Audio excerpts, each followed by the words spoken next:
How many among you are ready to receive the Word of God today? Are you ready to receive the Word of God? Sige po, kung kayo may notebook, labas nyo na po. Ballpen, ilabas nyo na po. And start to take note of this kasi naniniwala po kung ang salita ng Panginoong sasabihin sa atin is going to talk to us in a deeper way today. Let us receive the Word of God. Let's open up our Bibles to Psalms 137, verses 1 to 4. Psalms 137, verses 1 to 4. If you're there, say amen. Okay, antayin ko yung iba. Psalms 137, verse 1 to 4. Kung wala po kayong Bible, the scripture will be on the screen. Let's read this together. 1, 2, 3, go. By the waters of Babylon, there we sat down and wept when we remembered Zion. On the willows there, we hung up our lyres. For there our captors required us of songs, and our tormentors mirth. Pag sinabing mirth, tinawanan kami. For our tormentors mirth, saying, sing us one of the songs of Zion. Verse 4, how shall we sing the Lord's song in a foreign land? How shall we sing the Lord's song in a foreign land? Let's go back to verse 1 again. That's too good.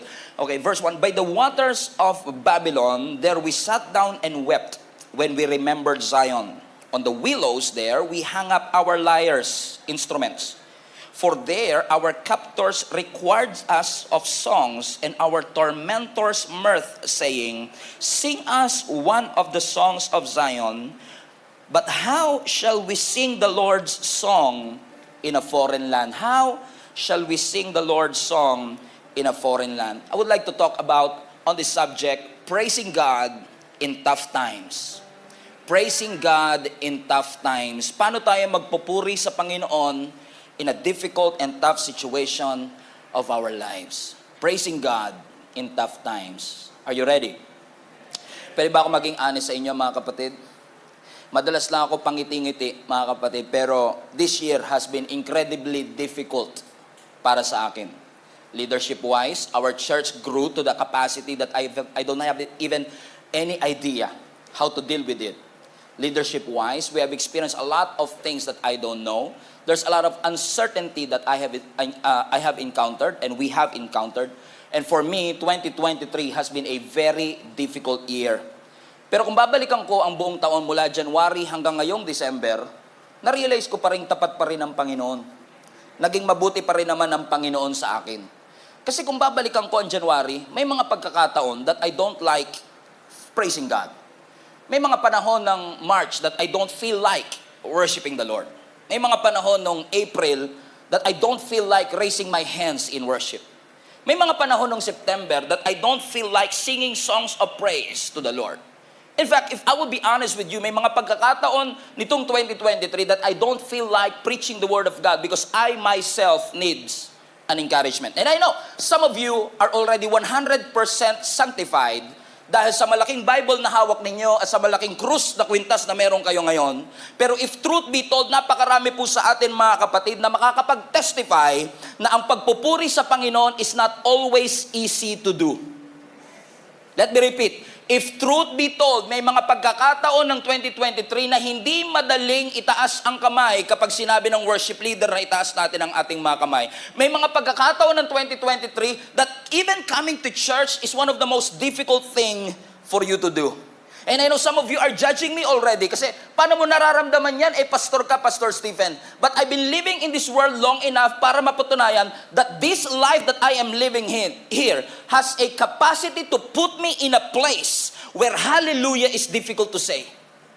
May mga pagkakataon sa buhay natin na kahit ikaw ay matagal ng Christian, may pananampalataya sa ating Panginoon. Pero minsan yung thank the Lord ay napakahirap banggitin ng ating mga labi. And I know we ought to praise the Lord as a Christian. And I know that Christians should be grateful. And my faith is still intact with the Lord. But if truth be told, may mga pagkakataon sa buhay ko, nagigising ka ng umaga na hallelujah ang hindi unang salitang mababanggit ng iyong bibig. Masyadong sanctified yung mga tao dito. Parang hindi nyo nararanasan yung aking nararanasan. Na para sa akin mga kapatid, may mga pagkakataon sa 2023 na yung sinasabi ng Psalms 103 verse 1, where it says, "Bless the Lord, O my soul, and all that is within me." Everybody say, "All that is within me." Na napakahirap sa akin. And I know every Sunday I ought to be in church. Every Sunday I have to preach the Word of God. Every Sunday I have to be here and lead the church. Pero may mga pagkakataon sa buhay ko that is difficult for me to worship the Lord. It's difficult for me to praise God for all the things that He has done. Na-realize ko po kasi na posible that there is something in us that doesn't want us to glorify the Lord. Na may mga pagkakataon sa buhay natin na yung problema papatahimikin ang ating pagpupuri. Na may mga pagkakataon sa buhay natin na yung happenings ng buhay natin is already affecting our happiness. May mga pagkakataon sa buhay natin that what's happening around us is actually affecting our praise within us. Amen lang kayo anytime. Hanggang dito lang po ako hanggang matapos ang 2023. What I'm trying to say is this.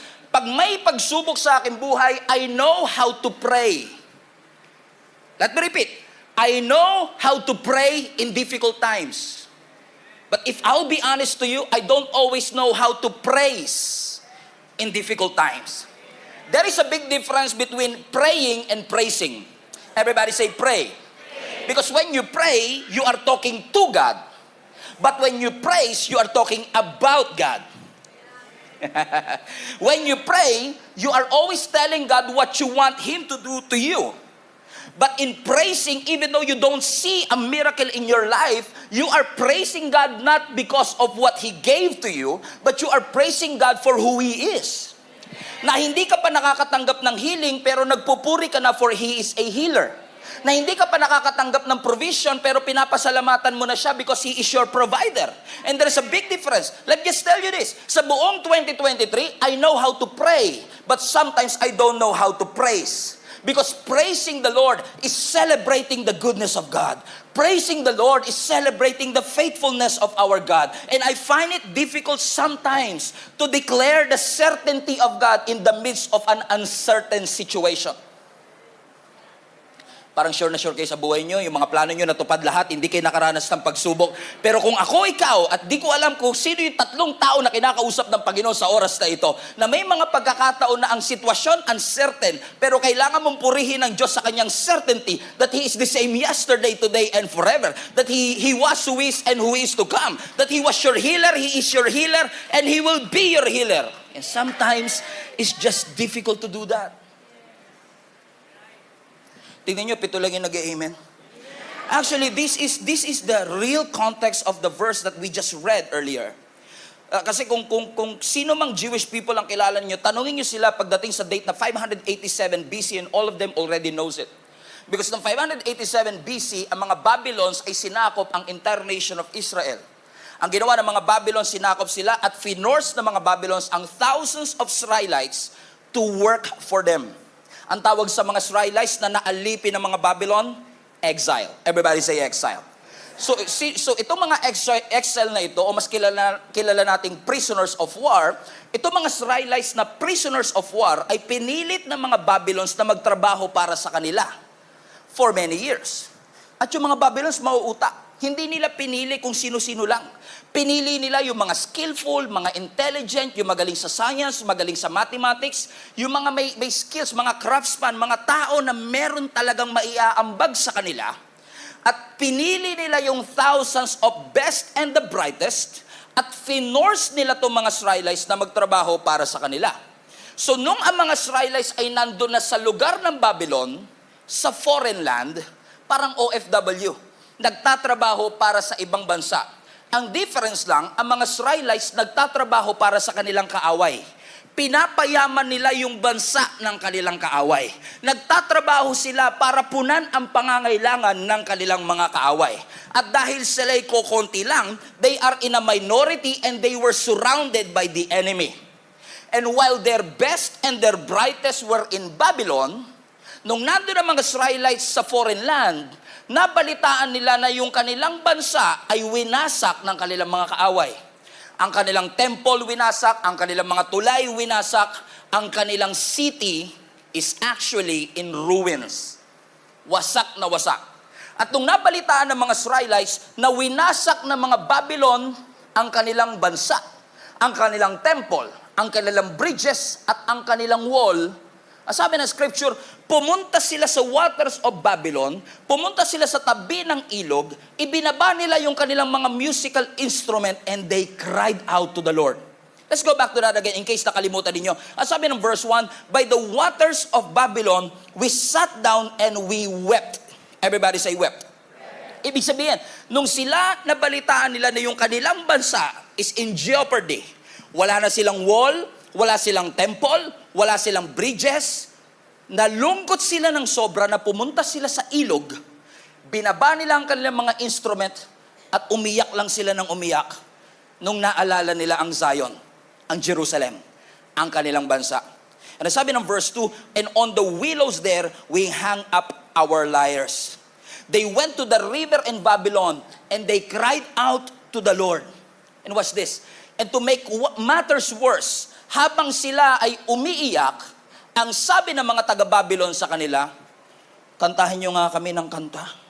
Well, they were crying because kumbaga parang nag-grieve sila sa nangyari sa kanilang bansa. Yung kanilang kaaway, pinagtawanan pa sila. At sabi ng kanilang mga kaaway, sige nga, pwede nyo bang kantahin yung kinakanta nyo doon sa Jerusalem? Doon sa Zion? Come on now, are you still with me?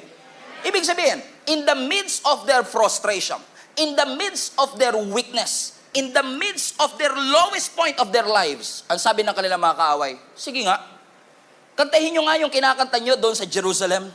Rejoice and make a joyful song. Na ang sabi ng verse 3, watch this, our captors required us of songs. Nirequire nila kaming kumanta. At ang mga tormentors, Smurf, tumawa sa amin. At ang sabi nila, okay, sing us one of the songs of Zion. But watch this. Habang ini-encourage sila ng kanilang mga kaaway na kumanta ng pagpupuri sa Diyos, ang sabi nila sa verse 4, show us on the screen, ang sabi ng verse 4, how shall we sing the Lord's song in a foreign land? Fasten your seatbelt. This is going to be deep. How can we sing the Lord's song in a foreign land? Rewind konti para lang mag-guess ninyo. Hindi to Marian ending, no? Pero rewind tayo ng konti. Let's just look back. Okay? Inalipin sila nung nabalitaan nilang winasak ng kanilang mga kaaway yung kanilang bansa. Naiyak sila sa pagmamahal nila sa kanilang bansa, at sa gitna ng kanilang pag-iyak, ang sabi ng kanilang mga kaaway, kanta nga kayo? Sige nga, kanta nga kayo. Anong ibig mo sabihin? Paano kami aawit ng pagpupuri sa Panginoon habang kami nasa foreign land? How will you suggest us that we will rejoice when we were in captivity? What were you thinking? We are not in a place where worship is easy for us to do. We are not in a place where praising God is something that is automatic in our hearts. Ano gusto niyong gawin namin? We fake it till we make it? What are you trying to say? How can we praise God in the house of the enemy? Para bagang, siguro iba sa atin sinasabi, just because Pastor Stephen said, give him a shout of praise, it doesn't mean that my heart will automatically sing songs of praise to the Lord. Hindi porke sinabi ng pastor, sigaw tayo sa Panginoon, yung sumigaw ka, totoo ang iyong pagpupuri. Hindi lahat ng sigaw natin totoo. Hindi lahat ng tawa natin totoo. There are a lot of people that is smiling on the outside but really broken on the inside. And I know it's the last day of the year, Pastor Stephen. But if truth be told, sumigaw lang ako kanina. Nagpuri ako sa Panginoon, kumanta ako, naiyak ako, pero ang totoo, I'm not willing to let go of this year. I'm still struggling. I've encountered a lot of things in 2023 na kung babalikan ko, I've never imagined that I'm gonna make it to a brand new year. Alam ko, Pastor, na nakita mo akong tumayo. Alam ko, Pastor, nakita mo ako nagtaas ng kamay. Ang lakas ng amen ko sa iyo hanggang ngayon. But it doesn't mean that my praise is real. How can you say that? Just because I am standing doesn't mean I am praising. Hindi porket nakatayo ako, ibig sabihin nagpupuri ako sa Panginoon. Ang sabi ng mga kaaway nila, kumanta ka nga kayo ng pagpupuri sa Panginoon. Pero ang sabi ng mga Israelites, how can we sing songs of the Lord in a foreign land? Totoo mga kapatid, kasi sabi ng Matthew chapter 15, These people honor me with their lips, but their hearts are far away from me. Hindi porket nagpupuri tayo sa Panginoon sa pamagitan ng ating mga labi, ibig sabihin pareho ang sinasabi ng ating mga puso. And I don't know who is this for, pero marami sa atin hanggang ngayon nagtatanong pa rin, I know how to trust God in tough times, but I don't know how to praise God in difficult situations of my life. Amen lang kayo anytime, nandito lang po ako. Parang sinasabi sa atin ngayong araw na ito, katulad ng mga enemy na tinutaunt ang mga Israelites, sige nga, umawit nga kayo ng pagpupuri sa Panginoon. What if tayo ito, mga kapatid, na parang sinasabi sa atin, sige nga, magpasalamat ka nga sa Panginoon kahit ikaw ay baon sa utang. Sige nga, magpasalamat ka nga sa Panginoon kahit na-scam ka. Sige nga, magpasalamat ka sa Panginoon if your health is declining. How dare you say that to me? You don't know what I'm going through. Ang hirap magkasakit. Ang hirap ng pakiramdam na ma-scam ka. Ang hirap ng pakiramdam that your finances are declining. Sige nga, magpuri ka nga sa Panginoon when your ministry is shrinking. Sige nga, itaas mo ang iyong mga kamay when your marriage are falling. Baka sabihin din natin yung sinabi ng mga Israelites, how can I sing songs of the Lord in a foreign land? I know I am in church and geographically speaking, I ought to praise the Lord. But to be honest with you, Pastor Stephen, nandito lang ako physically, but my heart is not ready yet to praise the Lord because I'm going through a difficult time. Kaya sabi ng verse 4, put it up again. Ang sabi ng mga Israelite, how shall we sing the Lord's song in a foreign land? Everybody say foreign land. I love this part, mga kapatid. You know why? Ask me why. Ask me why. Kasi ang tanong ng mga Israelites, paano kami magpupuri sa Panginoon nasa ibang bansa kami? Para baga sila sabi nila, maririnig ba kami ni Lord pag nandito kami sa ibang bansa? Pero I want to encourage every one of us, nasaan man tayong lugar ngayon, nasa lugar man tayo ng mountaintop o valley low, nasa taas man tayo ng success or stress, nasa lugar man tayo ng strength or weakness, at maaaring tinatanong din natin yung tinatanong nila, paano ko magpupuri? May problema nga ako sa buhay.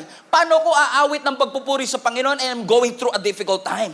My health is declining, my marriage is falling. Pero gusto ko lang sabihin sa bawat isa sa atin, God is not limited by our geographical location. God is not limited by our emotional location. Kahit nasaan man tayo naroroon, whenever you call on the name of the Lord, He's gonna hear your prayers and He's gonna accept your worship by the grace of God. Kasi taga Zion sila. Taga Israel sila. Pero hindi porket nagpupuri sila sa lugar ng mga Babylons, sa lugar ng kanilang mga kaaway ay hindi na sila naririnig ng ating Panginoon. God is not limited where you are because God's presence is not limited only in Zion. God's praise is not limited only when things are going right.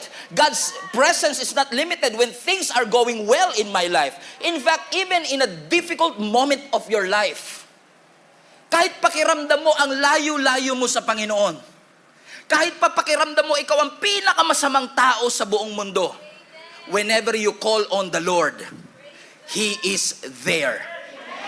God is with you. Everybody say, God is with you. And yes, nasa Babylon ka ngayon, but it doesn't mean God is not with them. Yes, enslaved sila, but it doesn't mean freedom is not accessible. And yes, posibleng may sakit ka ngayon, but it doesn't mean that God cannot heal you. And yes, meron kang financial difficulty, but it doesn't mean that God cannot provide for you. Ang tanong ko sa iyo, is your praise limited by your place? Is your praise limited by your place? Porket ba sa Babylon tayo, nasa mountain low tayo, nasa difficult moment tayo ng buhay natin, ay limited na rin ang ating pagsamba? No. I want to encourage our entire global family. Kapag ikaw ay lugmok, kapag ikaw ay stress, kapag ikaw ay depressed, mas lalo mong sikapin by the grace of God na buksan ang iyong mga bibig at umawit ng pagpupuri sa Panginoon. Keep on saying, thank you Lord for all the things that you have done. Kahit may problema, thank you Lord pa rin. Minsan may nagtanong sa akin, Pastor, gusto ko mag-thank you kay Lord. Pero namatay po yung nanay ko. 56 years old lang. Kinuha siya ng Panginoon. Paano ko magpupuri sa Diyos habang namatayan ako ng mahal sa buhay? At hindi ko sinasabing okay lang. Kalimutan mo at i-deny mo ang iyong nararamdaman. That's not what I'm saying. But what I'm trying to say is this, mahirap ang iyong pinagdaanan, nakakalungkot ang iyong pinagdadaanan, pero meron pa rin tayong maipagpapasalamat sa Panginoon. Bakit? Kasi pinahiram ng Lord yung nanay mo sa'yo ng 56 years. In fact, every gising is a blessing. In fact, pagbukas pa lang ng mata mo, yung nakakita ka, is already enough for you to praise the Lord. And hindi natin dinidiminish ang pinagdadaanan ng bawat isa. Hindi natin minamaliit ang mga struggle na pinagdadaanan ng bawat isa. But our praise is not limited by our place. Ang sabi nga ng scripture sa Psalms 22, hindi ko na nilagay dyan. Pero kabisado na kasi ng interglobal family to, right? Ang sabi ng Psalms 22, God inhabits in the praises of His people. Ano ibig sabihin ng God inhabits in the praises of His people? Every time we praise the Lord inhabits. Ano ibig sabihin ng inhabits? Nagdudwell siya. Sumasama siya. So ibig sabihin, you can be in a hospital and still praise the Lord. You can be mourning, M-O-U-R-I-N-G. M-O-U-R-I-N-I-N-G. Baka masama na naman sa bloopers sa mga volunteers to. Okay, may bloopers kami, lahat ng mali namin, kinocompile nila. Okay, pero you could be nakatawa na sila, kasama na. Okay, you could be mourning and still praise the Lord. It doesn't matter where you are right now. When you praise the Lord is there. Ano yung nakakatuwa sa Panginoon? Ang Diyos hindi namimili kung saan siya mananahan. Tawagin mo siya kapag nasa waiting shed ka, nandun siya. Kapag ikaw ay nasa jeep, tumawag ka kay Lord, nandun siya. Kapag ikaw ay nasa kwarto, umiiyak, wala nang lumalabas na luha kasi 3 oras ka nang umiiyak, at tumawag ka sa Panginoon, He is there. Parang yung mga nasa harap lang nakaka-relate. Di yata kayo umiiyak, no? Kami lang yata mga umiiyak eh. Amen? Kasi marami sa atin tapang-tapangan.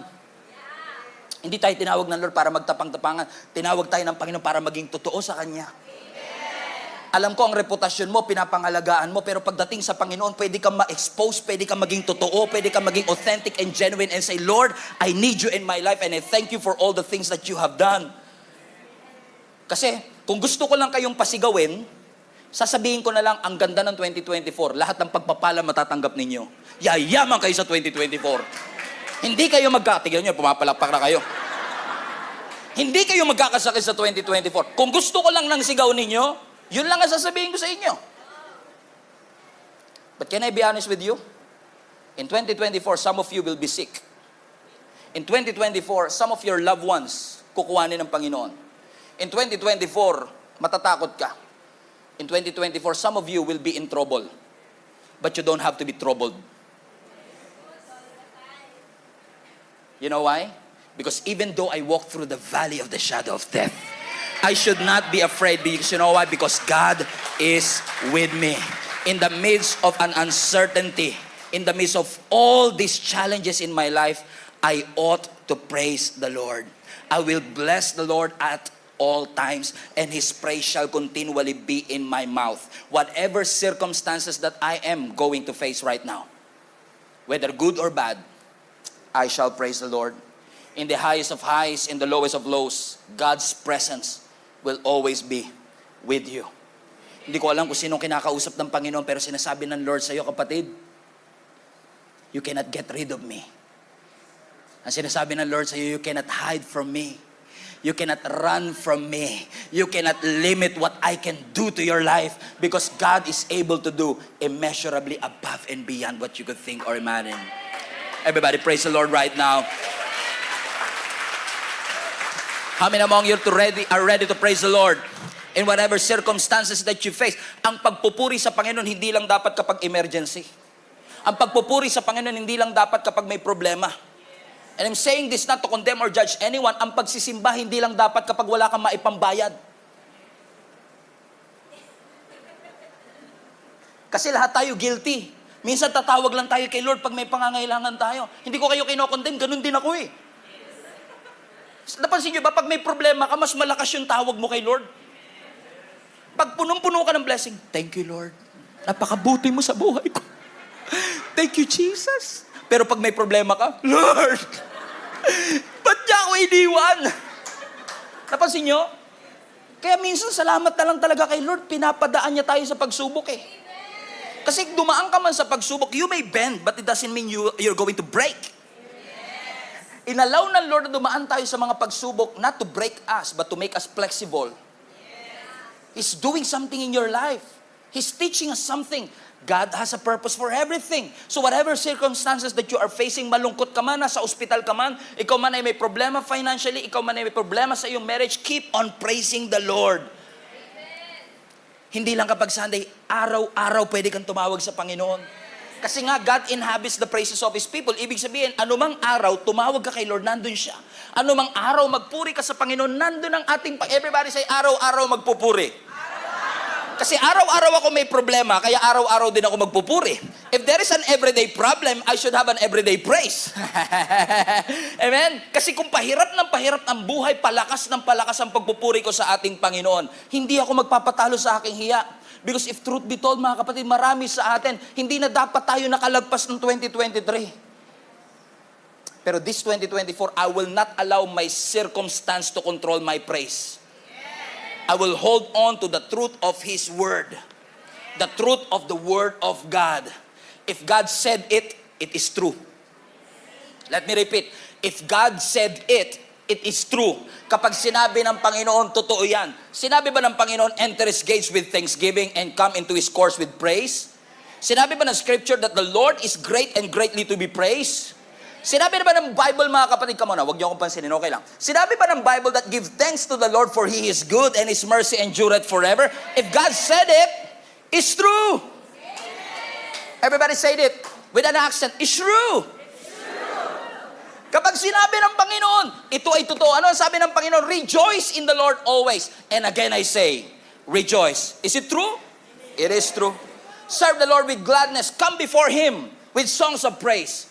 It's true. We're gonna follow what He said. Because sabi rin ng Scripture, God is enthroned in the praises of His people. Every time we worship the Lord, every time we praise God, let me just say this to you. How many among you are actually praising your wife? Kala nyo trick question? That's not a trick question. We should do.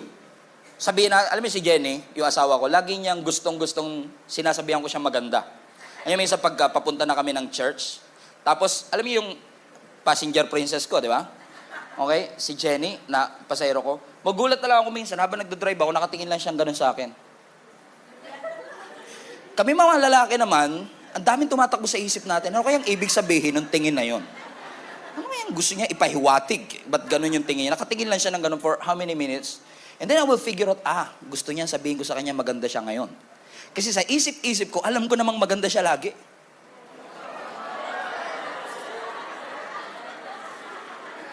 Huwag kayong matatawa, delikado. I mean, kahit bagong gising siya, maganda siya. Kahit tulog na tulog siya, maganda siya. Kahit nga galit siya, maganda pa rin siya. Pero kahit na alam kong maganda siya, kahit convinced akong maganda siya, I have to say it pa rin for her to hear it. Because gratitude and praise is not silent. May kilala ba kayong nagte-thank you daw pero hindi sinasabi? Alam niya na yun, hindi na ako magte-thank you sa kanya. Alam niyo yung gano'n? Kasi minsan nakasanayan natin, lalo tayong mga Pilipino, ang hirap nating tumanggap ng compliment. Di ba? Pag sinabi, ang ganda mo ngayon, actually puyat pa ako niyan partida pa yan Di ba, ang hirap natin tumanggap ng compliment. Hindi tayo marunong magsabing thank you. Nakikringe tayo kasi pakiramdam natin, baka isipin niya, mayabang ako, baka isipin niya, come on now, sino sa inyo? Di ba? Kaya minsan sa gratitude natin, tahimik din tayo. Alam niya na yan. But you know what? I have to teach you something. Are you thankful to the Lord? Yes. Don't be silent about it. If you're thankful to the Lord, say it. Lord, thank you. If you're thankful for your wife, say it. Thank you. Magpasalamat tayo because if we are really grateful for that, we should not be silent about it. After all, gratitude is an attitude. You have to develop that attitude in your heart that whatever circumstances that I face, I'm going to thank the Lord. Kung pinupuri natin ang tao dahil sa kanilang looks, dahil sa kanilang talent, dahil sa kanilang skills, all the more we should praise and worship the Lord for all the great things that He has done in my life. Kasi pwede natin purihin ang tao, pwede natin purihin ang Diyos, pero hindi natin pwedeng i-worship ang tao. Kasi si Lord lang ang deserve ng worship. Si Lord lang ang deserve ng pagpupuri. Be grateful. Everybody say, be grateful. Sabi mo sa katabi mo, sa 2024, mas maging mapagpasalamat tayo. Listen, hindi lang sa blessing, sa blesser. Hindi lang sa healing, sa healer lalo na. Kasi minsan masyado mong in-enjoy yung provision, nakalimutan mo yung provider. Naalala ko dati nung grade 5 ako, grade 3 rather, grade 3. Ang kasunduan namin ni Papa, ni Tatay Larry nung grade 3 ako, kapag ako ay pumasok sa top 3, in which by history, never pa ako nawala sa top 3. Long time na yon. Sabi niya sa akin, bibilan niya ako ng bag na digulong. At kung kayo ay millennial, alam niyo kung gaano ka mahiwaga at nakakataas ng confidence at meron kang bragging rights kapag ikaw ay may bag na digulong. Habang ang lahat ni-require na mag-bag na transparent, naabutan niyo pa ba yun sa Maynila? Transparent. Amen? At kung ikaw ay may bag na digulong, aba, ibalakad mo niyan. Talaga, dati pa may OOTD na, kahit pare-pareho ang suot mo. So, nung pinangakuan ako ng tatay ko na kapag pumasok ko sa top 3, as a reward, bibigyan niya ako ng bag na digulong, sineryoso ko. Kala ko nga, hindi na matatapos kasi nung first grading pa lang, pinatawag na kagad tatay ko eh. Sabi niya, yung anak mo, ang daldal eh. Di ako makapaniwala. So, to cut the long story short, pagkatapos ng fourth grading, top 3 ako. Malungkot pa ako nun. Oh, you of little faith. So, to cut the long story short, dahil merong pangako ang tatay ko sa akin na bibilan niya ako ng bag na digulong, he has to fulfill what he has promised. Pinangako niya yun eh. At kailangan niya tuparin. Imagine niyo yun. Nung araw na sabi ng tatay ko, sige anak, aalis lang kami. Sa kayo pupunta? Bibiling ko na yung bag mong digulong. Excited ako nung araw na yun. Sabi ko, anong oras kaya uuwi si Papa? Naalala ko pa yung bahay namin, may bintana siya, nakaganon lang ako sa bintana namin. Alauna pa lang nandun ako. Kada may sidecar na hinto, ayun na yata, wala. Alas 3, alas 4, alas 5, wala. Magdidilim na, wala pa rin. Until finally, sumuko na akong pag-aantay, nakaupo na ako sa pabaluto. Tagal naman ng bag na digulong na nga, tagal pa. Then finally, may narinig ako isang malakas na preno. Shit! Ibang preno yun. Malapit. Nakatapat sa bahay. Pagtingin ko, nakita ko si Mama, tsaka si Papa, hawak-hawak nila yung blue-green na nakabalot pa ng plastic na bag na digulong. Alam nyo, nung sinalubong ko yung tatay ko, nakatingin ako sa bag na digulong, nakalimutan ko yung nagdala ng bag na digulong. Mas na-appreciate ko yung bag na digulong, pero never ako nakapagpasalamat na nakauwi ng ligtas yung aking mga magulang. So naging grateful ako sa blessing, nakalimutan ko yung blesser.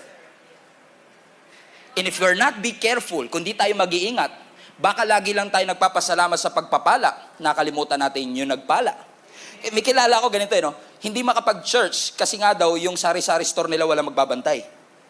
So kawawa naman pastor yung mga suki namin pag pumunta sa sari-sari store.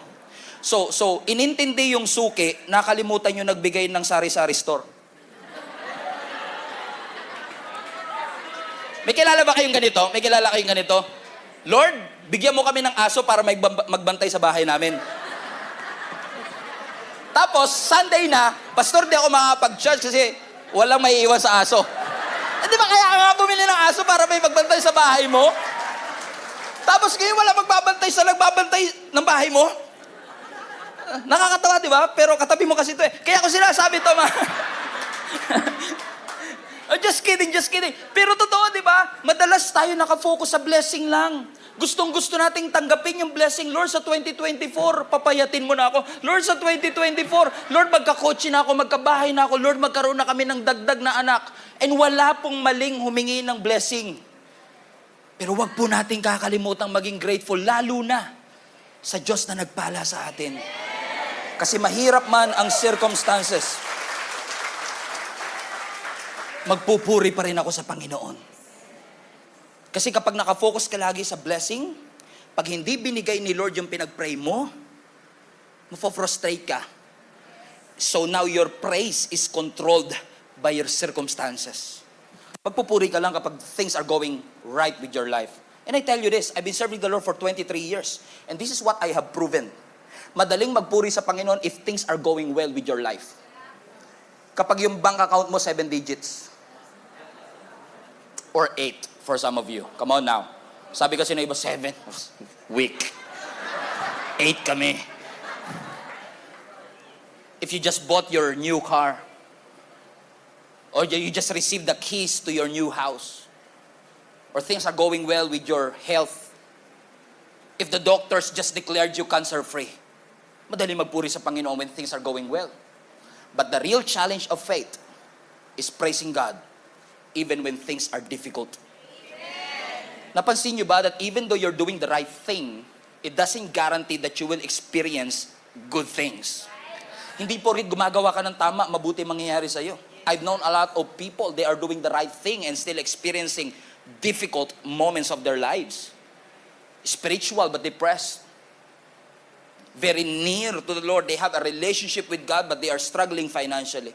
They have a relationship with the Lord but they are struggling with their health. Your faith in the Lord doesn't guarantee, yung pananampalataya natin at paglapit natin sa Panginoon doesn't guarantee na lahat ng bagay sa buhay natin ay magiging okay. Hindi sa lahat ng panahon ang araw nakatirik sa atin. May mga panahon na dadaan tayo sa storms of our lives, but the real challenge is this: do you have a preconceived decision right now na hindi ko alam ang mangyayari sa akin sa 2023, but whatever comes my way, I will praise the Lord at all times, and His praise shall continually be in my mouth. Let everything that has breath praise the Lord.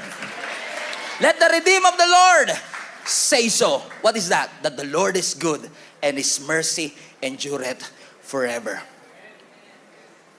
Naalala ko si Paul as I close, si Apostle Paul and si Silas one time, they're just doing the right thing. Ginawa nila yung pinapagawa ng Panginoon. They keep on sharing the gospel. They have become a pastors of church. And all of a sudden, dahil sa kanilang pagpipreach ng gospel, watch this, merong isang babae na possessed ng demonic spirit na namamalimos sa kanila. Na sa sobrang tindi ng milagro ng Diyos sa buhay ni Paul and Silas, nung pinag-pray nila yung babae, gumaling. Yung pala, itong babaeng ito, member ng sindikato.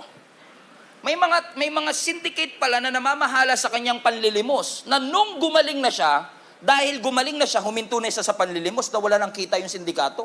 Naggalit ngayon to. True story to ha, hindi to 2022. True story na sa Bible talaga to. Sa Acts chapter 15. Kaya sabi na scripture, itong babaeng ito, dahil nawala na ng kita, nagalit yung mga sindikatong humahawak sa kanya, dinimanda nila ngayon si Paul and Silas. At dahil malakas ang ebidensya na gumaling talaga yung babaeng ito, ang sabi na scripture, ipinakulong ngayon si Paul and Silas. Watch this. They are doing the right thing, but they are experiencing the worst of their lives. They are doing the right thing, but they were punished severely. Have you ever experienced that way sometimes? Kung kailan ka nagsimba, tsaka ka nawalan ng negosyo? Come on now. Kung kailan ka nagsabi, Lord, sa'yo na ang buhay ko, dati wala kang problema eh. Pero sabi mo, ang ganda ng karir ko, ang ganda ng buhay ko, ang daming project, ang daming mga, uy, grabe, ang dami namin negosyo. Lord, papunta nga ako sa church, magpapasalamat ako sa Panginoon. Uy, nagustuhan ko, balik uli ako next Sunday. Uy, okay uli, balik ako next Sunday. Tapos nagugulat ka kung kailan ka lumapit kay Lord, doon dumami yung problema mo. Alam mo kung bakit? Sabi mo, Pastor, pag-pray mo naman ako, nag-i-struggle ako financially. Most of the time, you're not struggling. You're at war. Nasa gera ka spiritually. Dahil nakita ni Satan na nagpapakalapit ka sa Panginoon, he's doing everything to discourage you from continuing. Pastor, bakit nung hindi ako lumalapit sa Panginoon, walang problema? Hindi ka na kasi ginagalaw ni Satan nung kakampi ka niya. Di ba? Guess nyo yung sinasabi ko? Kasi yung mga demonyo ito, sabi niya kay Satan, sabi ng mga alagad ni Satan, Boss, tignan nyo, ang ganda ng buhay nito, guluhin natin. Huwag mong guluhin niya, kakampi natin yan, okay? Kasi, pero the moment na sinabi mo, Lord, ibibigay ko ang buhay ko sa'yo, nagulat ka. Biglang may mga resistance, may mga struggle, nawalan ka ng negosyo, nalugi ang kung ano-ano, di ba? Nawalan ka ng mahal sa buhay. Ang katakot-takot na problemang yung dinaranas, pero hindi ibig sabihin dumaranas ka ng problema, nasa maring landas ka. In fact, minsan yung pagdaan mo sa pagsubok ay ebidensya na nasa tamang landas ka. Katulad ni Paul and Silas, they were doing the right thing, but the worst is happening to them. Nasabi na scripture sa Acts chapter 16, watch this. About midnight, verse 25 please. About midnight, everybody say midnight. How many among you are excited for the midnight? Come on now. We are literally more than 10 hours away from the 2024. But watch this. About midnight, instead of complaining about what they are experiencing, ang sabi ng scripture, about midnight, Paul and Silas were praying and singing hymns to God. Watch this.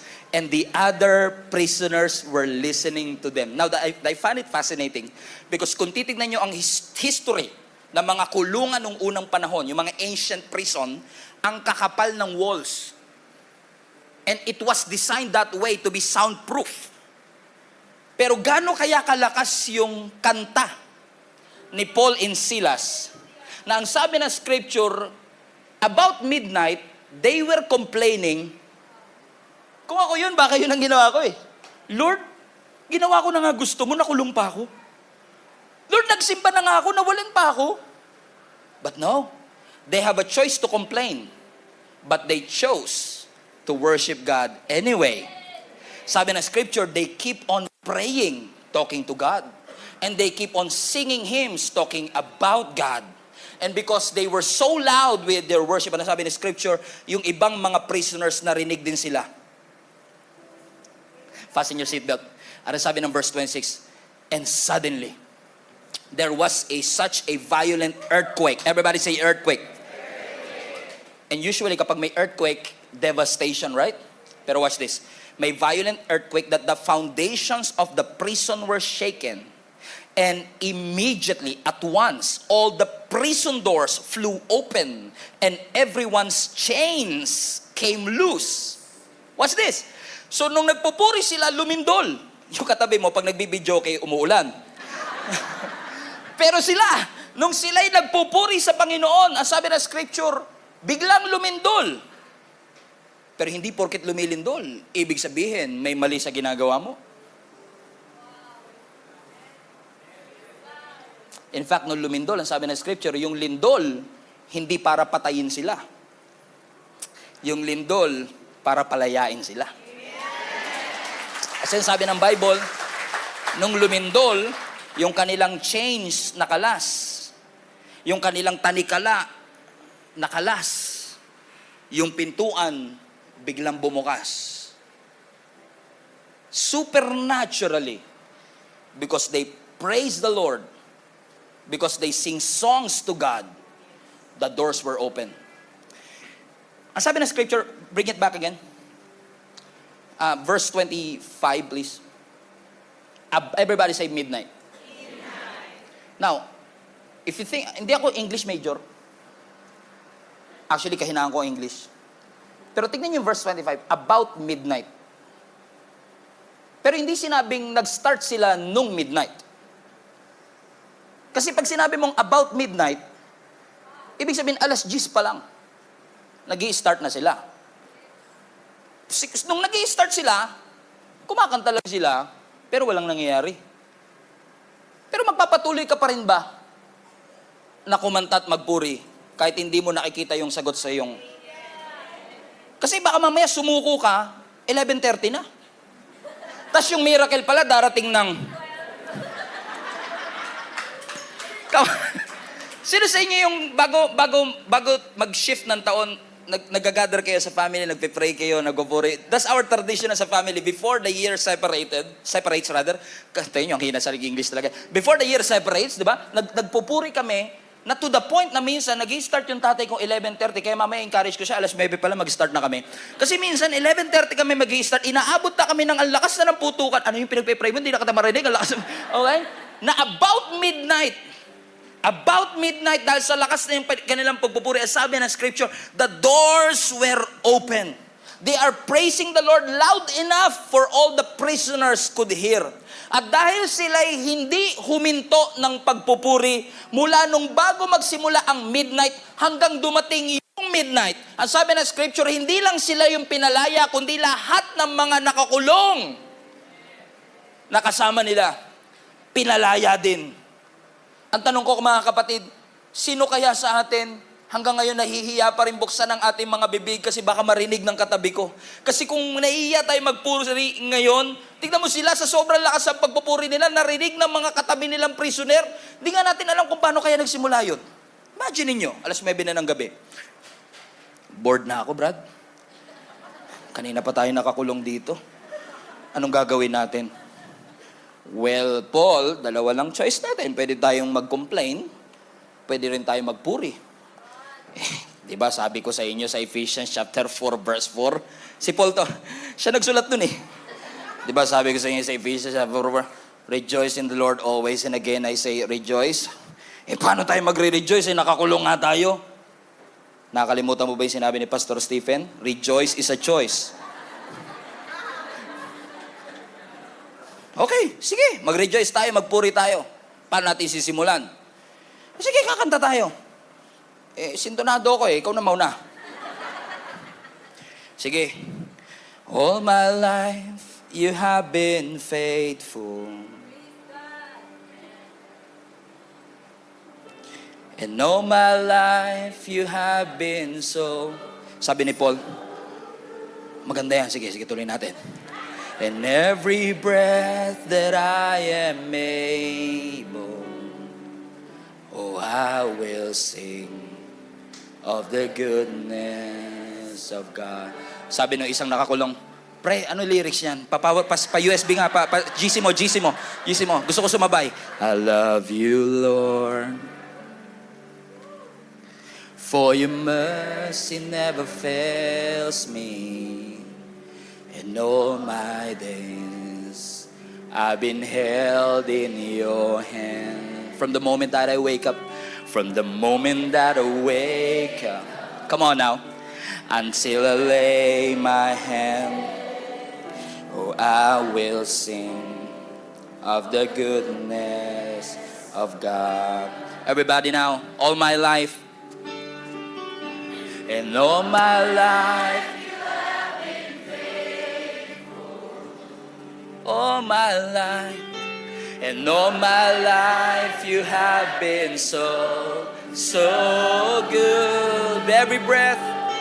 With every breath that I am able, oh, I will sing of the goodness. Wait! Narinig mo ba yun? Lumilindol, pre! Sintonado ka yata! No, pre! Nakita mo yung kulungan. Nagbubukas yung pinto. Now the doors were open. Ang sabi ng scripture, they were delivered. And they were free. Hindi ko alam kung anong klaseng pagpupuri yung ginawa nila nung midnight na yon. Pero ang sabi ng scripture, matindi siguro that they made God move the earth, literally. And the foundations of the earth were shaken. And because they praised the Lord, their praise broke the chains. They praise set them free. God heard them. Narinig sila ng Panginoon sa kanilang pagpupuri sa Diyos.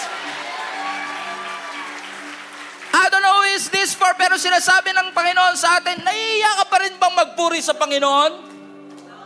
Kaya minsan hindi mo maintindihan yung katabi mo kanina. Kumakanta sila. Sukdo lang biyaya mo. Nag-i-intro pa lang, umiiyak na siya. Hindi mo siya maintindihan kasi hindi mo dinaanan yung dinaanan niya. Kasi kung dinaanan mo yung hirap na pinagdaanan niya noong 2023, mas maiintindihan mo kung bakit ganyan siya kalakas magpuri, kung bakit ganyan siya kalakas sumigaw, kung bakit hindi mo siya mapipigilan na umawit ng papuri sa ating Panginoon sa lahat ng bagay na ginawa ng Diyos sa ating buhay. He's good! So, I want you to look back. Everybody say, look back. Look back. Tingin kayo sa likod nyo. Look back. Look back. Look back. Kapag minsan nahihirapan ka magpupuri kasi takot ka sa future, hindi maganda ang present, I wanna encourage you to look back. Tingnan mo nangyari sa iyo noong January. Buti na lang may Facebook memories. Tingnan mo yung itsura mo 5 years ago. Tingnan mo yung naging girlfriend mo 7 years ago. And you will say, Lord, thank you. Iniwas mo ko sa kanya. Lord, thank you. Napakasalamat mo ang pinakamagandang babae sa balat ng lupa. Everybody say, look back! Come on, everybody say, look back! Sige, tingin tayo sa likod, tingin tayo sa likod, tingin tayo sa likod. Ang sabi ng Psalms 137, verse 4, how can I sing songs of praise in a foreign land? And I can hear clearly, deep in my heart, while I was reading verse 4, na sinasabi ng Lord sa akin, if you don't know how to sing songs in a foreign land, look back. Everybody say, look back. And when God says, look back, I meant that literally. So, when I was reading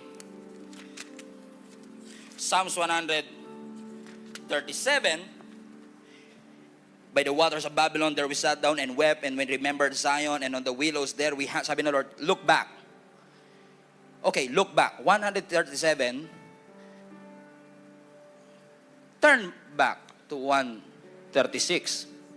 Kasi sino sa inyo naniniwala bago 137, 136 muna? Come on now.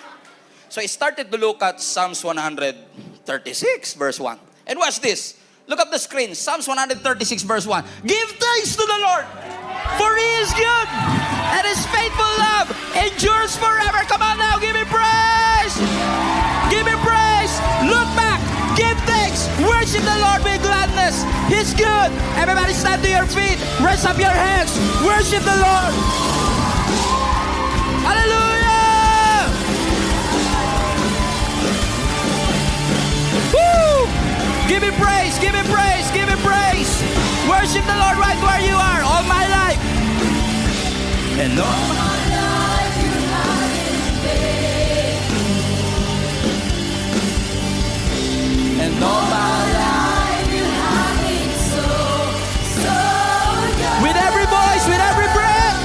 With every breath that I have made, I will sing. I will sing of the goodness of God. One more time, all my life. All my life you have been faithful. All my life you have been so good. Every breath, with every breath that I am able, oh, I will sing of the goodness of God. I love you, Lord, for your mercy. For your mercy never fails me. Sing it like you mean it, church. In all my days, I've been held in your hand. Morning that I wake up until I lay my head, I will sing of the goodness of God. I love your voice. I love your voice. You have led me. You have led me to the fire in the darkest night. You are close like no other. I know you as a father. I know you as a friend. When come on, give Him praise. With your hands raised, voice raised, everybody right now. All my life. All my life you have been faithful. And all my life you have been so good. With every breath that I have able, oh, I will sing. One more time, all my life, all my life. And all my life you have been faithful. And all my life you have been so good. With every breath that I am able, with your own voice, worship the Lord right now. Hallelujah. With your own voice.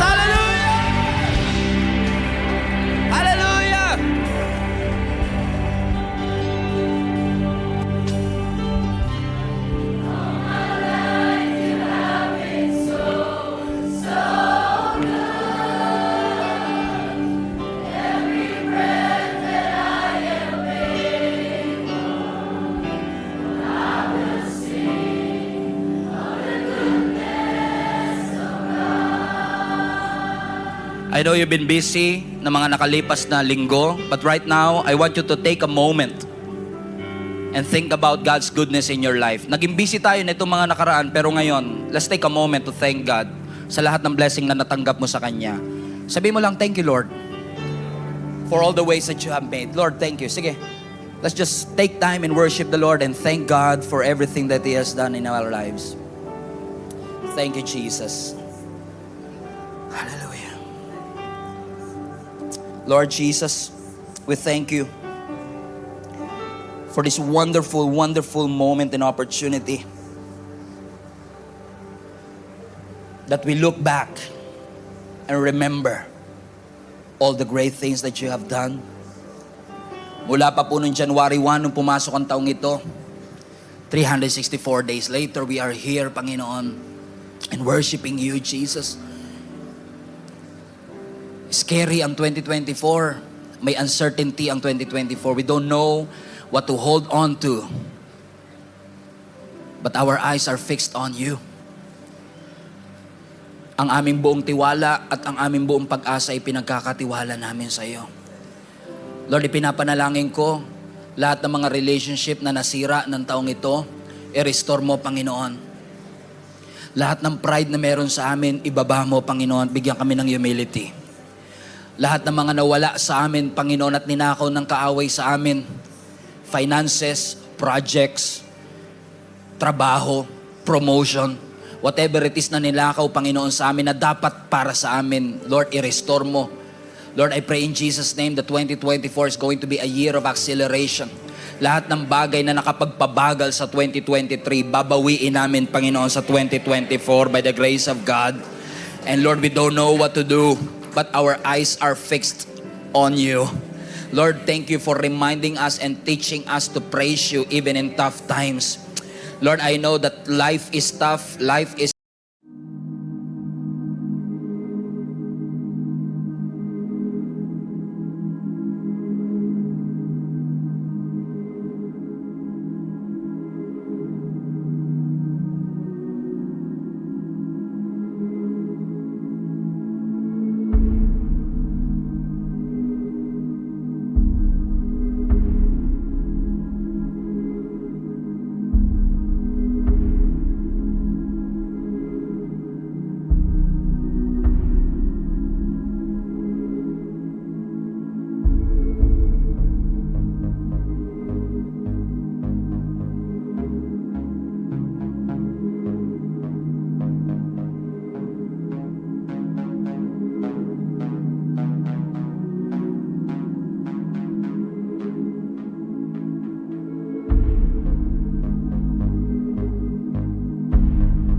rough, but you are good.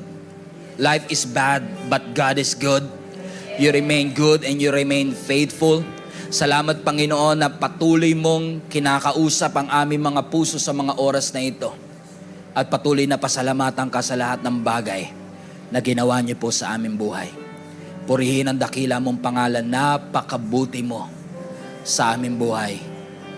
Your goodness and your faithfulness never run out. Thank you, Jesus. In Jesus' name we pray. Everybody shout.